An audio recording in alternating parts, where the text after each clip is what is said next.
नमस्कार मित्रांनो, आज मी तुमच्यासाठी घेऊन आले आहे अशी एक रेसिपी जी लहानांपासून मोठ्यापर्यंत सगळ्यांची आवडते आहे. घरात पार्टी असो किंवा संध्याकाळचा नाश्ता असो, काहीतरी स्पेशल खायची इच्छा असो, पावभाजी हा सगळ्यांचाच फेवरेट पर्याय आहे. तर चला तर मग हॉटेल स्टाईल मस्त मसालेदार झणझणीत मुंबई स्पेशल पावभाजी बनवायची. ते सर्व प्रकारचे मी भाज्या घेतल्या आहेत, तुम्ही पाहू शकता. कुकरमध्ये मी तेल टाकून घेतलेले आहे. फ्लॉवर, बटाटा, सिमला मिर्च, गाजर, तुम्ही पाहू शकता. असं मी हे जे भाज्या आहेत ते 50-50 ग्रॅम घेऊन कुकरला शिजत लावलेले आहे, तुम्ही पाहू शकता. त्यानंतर मी इथे कढईमध्ये घेतलेलं आहे बटर आणि तेल टाकलेले आहे. त्यानंतर मी तेथे जिऱ्याची फोडणी दिलेली आहे. जिऱ्याची फोडणी दिल्यानंतर मी कांदा जो आहे तो बारीक चिरलेला कांदा यूज केलेला आहे.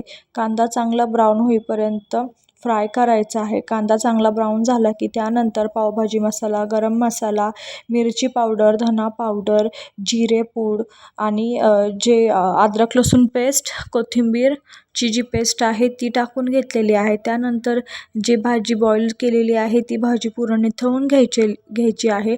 त्यानंतर भाजी एका भांड्यामध्ये टाकून ती चांगली स्मॅश करून घ्यायची आहे बारीक होईपर्यंत.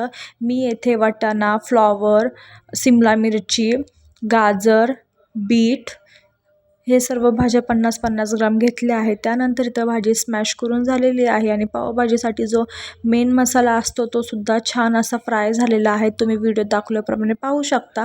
त्यानंतर जी आपली शिजवलेली भाजी आहे ती मी पूर्ण कढईमध्ये टाकून चांगली परतून घेत आहे, तुम्ही पाहू शकता.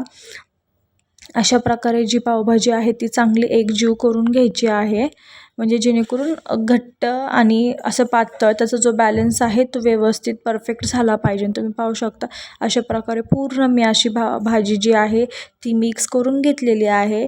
1-2 उकळी चांगली येऊन द्यायची आहे. त्यानंतर बटर टाकून घेतलेले आहे. बटर टाकल्यानंतरही चांगलं मिक्स करायचं आहे. वरून कोथिंबीरही टाकायची आहे. कोथिंबीर टाकल्यानंतर टेस्टही खूप छान येते, तुम्ही पाहू शकता. अशा प्रकारे 2 टाईम अशी चांगली उकळी येऊन दिलेली आहे पावभाजीला. पाहू शकता किती छान अशी दिसत आहे पावभाजी. त्यानंतर हे पहा, मी कंटिन्यू हलवत राहिली आहे, कारण भाजी जी आहे ती जास्त घट्टही नको व्हायला आणि असे पातळही त्याची कन्सिस्टन्सी नको दिसायला. अशा प्रकारे तुम्ही पाहू शकता किती छान अशी पावभाजी तयार झालेली आहे. जर तुम्हाला ही रेसिपी आवडली असेल तर व्हिडिओला लाईक करा, चॅनलला सबस्क्राईब करा आणि तुमच्या मित्रांसोबत शेअर करायला विसरू नका. पुन्हा भेटू अशाच एक स्वादिष्ट रेसिपीसोबत. सर्वांना बाय.